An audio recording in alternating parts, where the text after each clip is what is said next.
Kalau kalian tidak suka sejarah yang membosankan, tapi tetap suka cerita asal-usul yang keren, maka suku Tanjuang akan bikin kalian takjub.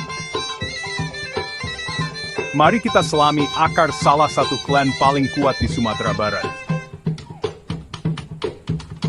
Suku Tanjuang, atau juga dikenal sebagai suku Tanjuang dalam dialek Minangkabau, adalah salah satu klan matrilineal terbesar dan paling berpengaruh dalam masyarakat Minangkabau.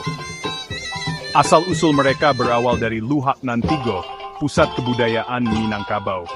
Nama Tanjuang itu bukan sembarangan.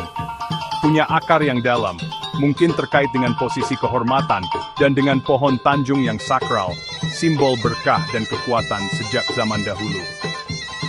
Suku Tanjuang mengikuti tradisi matrilineal yang ketat.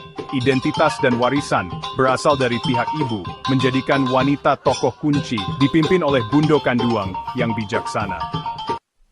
Secara historis, suku Tanjuang membentuk sistem aristokrat Lareh Kotopiliang dan terus beradaptasi, bahkan ketika beberapa keturunan menganut nama patrilineal di tempat lain.